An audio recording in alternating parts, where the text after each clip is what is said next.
Good afternoon, dear colleagues. And firstly, I want to say a big thank you for the interesting and great organized conference. And for me, it's a huge pleasure, of course, privilege and honor to be a part of such event. And of course, thank you, Georgia. And now it's time to introduce our roundtable discussion speakers. We have 3 speakers.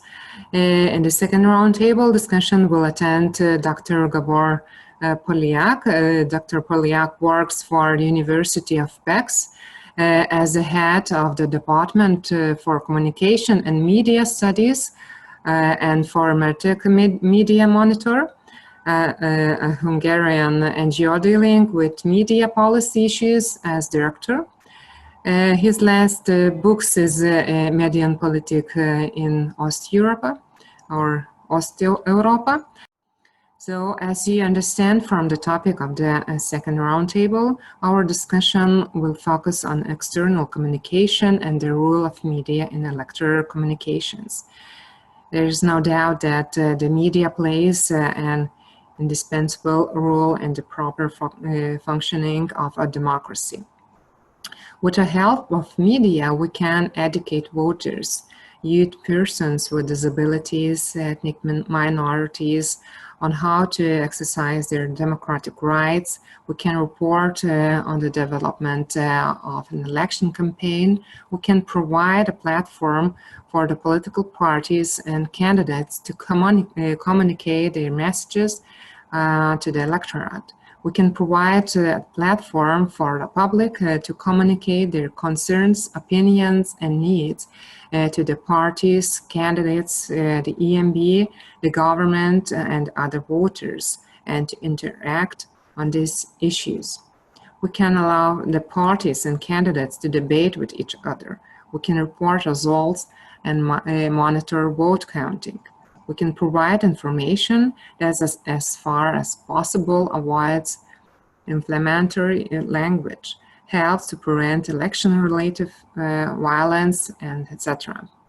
But let's give the floor for our speakers, and I'm sure they have interesting information to share with us.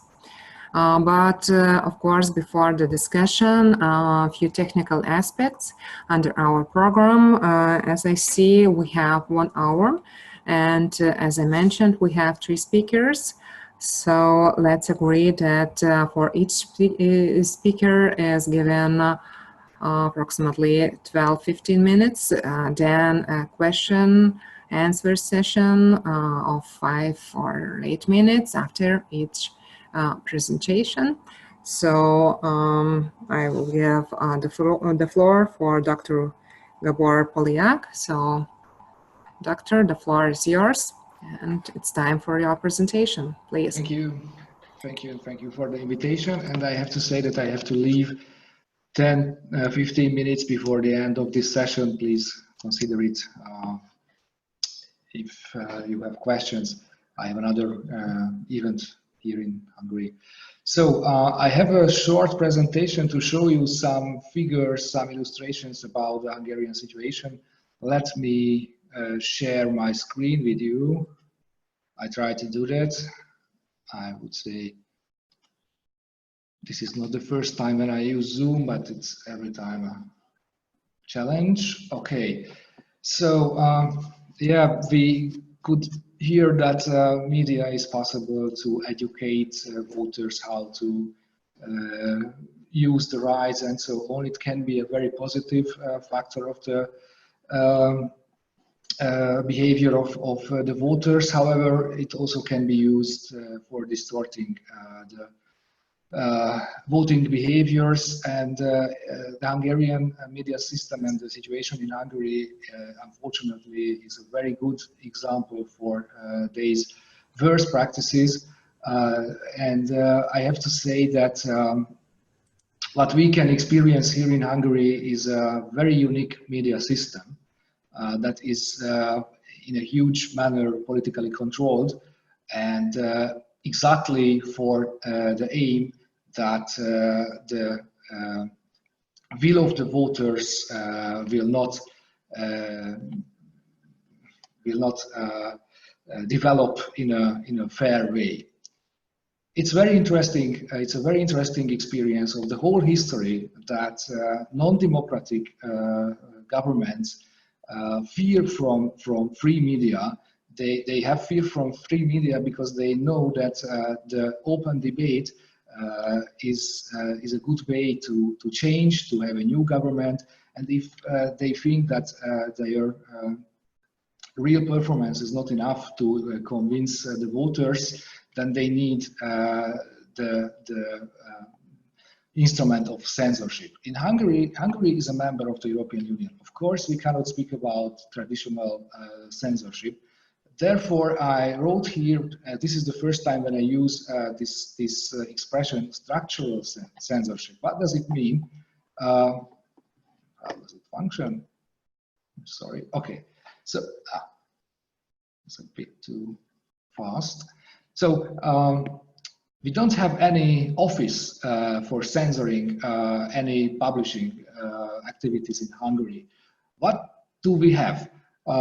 We have media authorities and organizations for public media that are not independent from the government, that are under the control of the politics, under the control of the ruling parties. What we have is the manipulated access to the market resources like state advertisement. State advertisement is the most important instrument in the hand of the Hungarian government to influence the media market and the debate and the public debate. Because, is it okay? There was some noise. Okay. So by using state advertisement as a source of media funding, the government can avoid the real competition on the media market. And the pro-government media outlets are very well financed, absolutely independent from, irrespective from the real performance, how many people they reach, how effective they work, what is the impact of the COVID situation on the media market. They are well financed by taxpayers' money. Such public source are also the frequencies, and this is a point where the independence of the media authority would be very important. In Hungary, radio frequencies are tendered by a media authority that is not independent. All members of the media authority are very close to the ruling party, and it means that a radio station can be only launched by pro-government businessmen and people who are loyal to the government. And it is not only about the media outlets itself, it is also about the sales houses, the companies who are selling the advertisement time, the advertisement surfaces of the media. It is also about the media agencies who are selling the advertisement of the companies. It is also about the cable providers. All members, all elements of the whole media system are under political control, and the way of this control is first of all the owning of these companies by politically affiliated businessmen, and secondly, as I said, the funding, the financing these companies by taxpayers' money. And the third pillar of this kind of structural censorship is the dominating of the agenda, of the daily political agenda, in a way that independent journalists who are not working for pro-government media are under attack every day. They are labeled as agents of foreign powers. They are not, their questions are not answered. They cannot reach the public information, or if they can, it takes years to get the public information. On the other hand, the journalists of the pro-government media outlets get all kind of information Of course, these informations are also beneficial for the government, but they don't have any problem with press conferences, with putting questions and so on. So there is a very huge unbalanced situation between independent journalists and the journalists who are working for pro-government media outlets. It is not only a theory, it is not only a fear. We have 10 years after us in this illiberal media policy. So we can show figures about the impacts of this media policy. First figure is about the money on the media market, the incomes of the media outlets. What you can see here is a very dramatic, it's a very, very shocking number. Almost 80% of the news market, we understand under news market all kind of media outlets that also provide news information. So on that market, almost 80% of the incomes from the advertisement market and from the whole media market are going to pro-government media outlets. Pro-government media outlets are in two groups. We have a huge concentrated media company. Formally, it is a foundation, but practically this foundation owns almost 500 media outlets in Hungary. All these 500 media outlets are very well financed by the taxpayers' money. And also this centralization, this concentration of media outlets means that information in this company, in this foundation, is very well centralized. If you have an information in a news portal belonging to this foundation, then you will hear this information, this news item, also in the radio station that belongs to this foundation, Keshma, and so on. So it's a very well centralized spread of information and a very well centralized spread of money, first of all, taxpayers' money. Also, the public media belongs in Hungary, unfortunately, to the pro-government media groups, because, yeah, public media is not working as a public media anymore in Hungary. I cannot say that opposition parties and opposition politicians cannot be seen or heard on the channels of the public media, but what they say is every time only a reaction on the message of the government, and yeah, how to say, in an editorial way, there is a statement of the government. After that, there is an opportunity to say something from the side of the opposition, but the government gets the possibility to react also on the statement of the opposition. So everything what the opposition is claiming in the public media is showed as not important, as irrelevant, and as untrue. And the third group of the pro-government media, to this third group belongs some other media outlets. First of all, the second, now the biggest private television called TV2. It is also in the hand, in the ownership of pro-government businessmen. And as I said, these three groups of pro-government media outlets get 78% of the incomes from the media market, if we are speaking about media outlets that are also publishing news items. Next figure, yeah, we have also survey about the information of the sources in Hungary. It's not interesting for you what are these titles, what kind of media outlets are these. The red framework signs the media outlets that are in the hand of the government, in the hand of the ruling party, in the ownership of party-affiliated businessmen. It's very simple to say that most of the titles, most of the media outlets belong to the pro-government empire. It's a very huge number and a very huge reach of media outlets. Also on the print and the television and the online market. Okay, and this is also very interesting to see. This is the effect on the news consumption of this concentrated media market. What we found is that there is 1/3 of the news consumers that have a balanced news consumption. They try to get information from the pro-government media and from the independent media.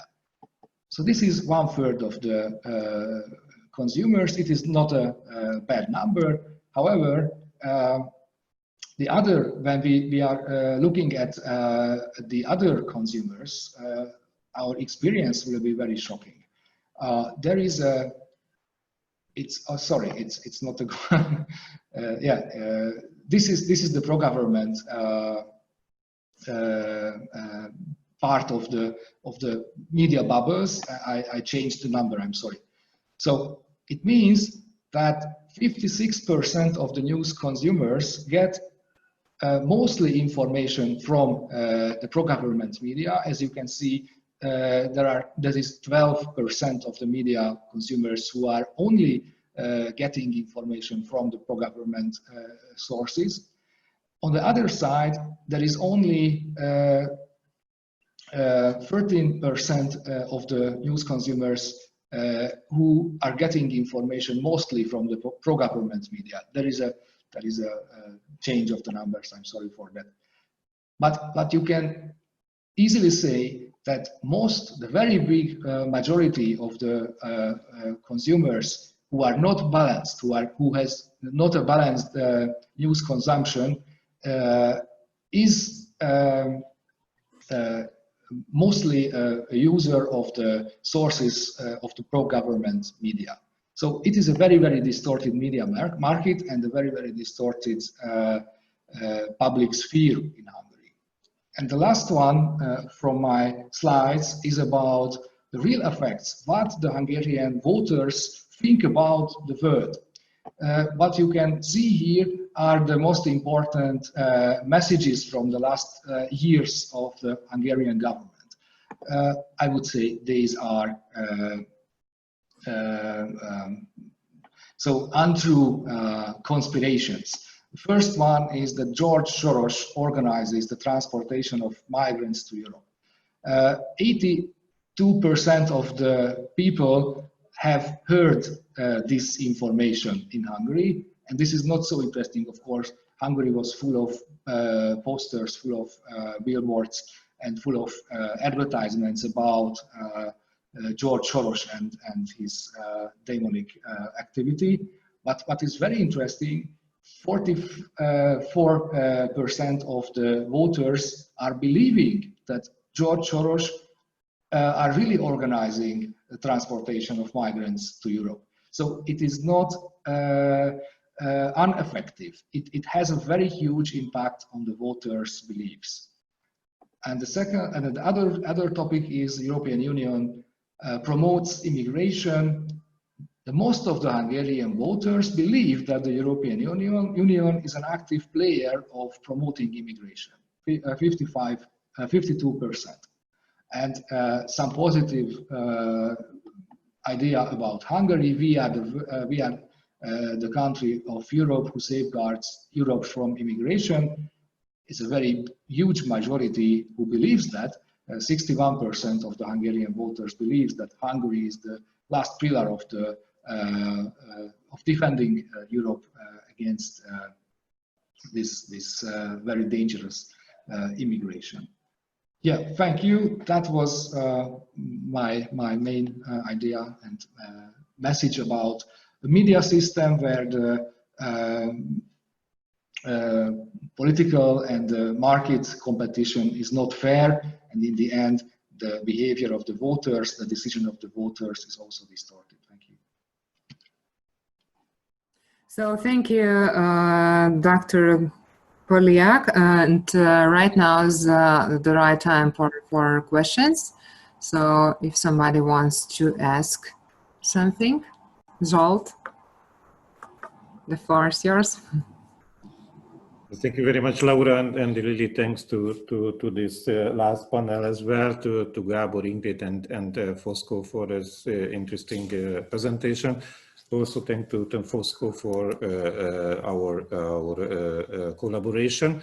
As we said, of course, we are ready to be, let's say, a partner for you, or if you need any kind of let's say regional support, of course, we could step in and we could organize it. And of course, I'm sure that still tomorrow, of course, we still have a chance to discuss or to communicate. I also would like to draw your attention, as we said before, and also in the chat. Previously, you can find the link to the annual edition, the election in Europe. It's already on the ACEEEO.org, but there is a direct link somewhere in the chat. So please read it. As Ingrid mentioned, that there is an excellent article from Ingrid and Peter, and then some others as well. So I think it will be worth to read before the meeting or the annual conference tomorrow. So I think that was it for today. I'm checking with Tamar if you have something as a closing remarks for today. First of all, thank you very much, all participants, all speakers, moderators, for your contribution and involvement and participation.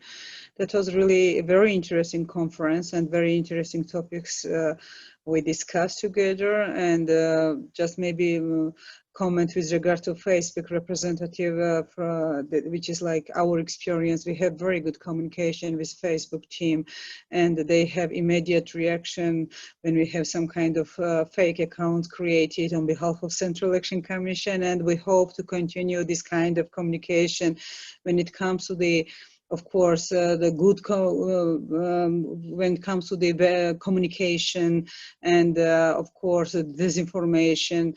And this will be very important for 2020 elections, which will be held in Georgia in 31st of October. And so all these experiences and information shared was very useful for, I hope, for all the participants. And again, I thank all of you for this very successful first day of the conference.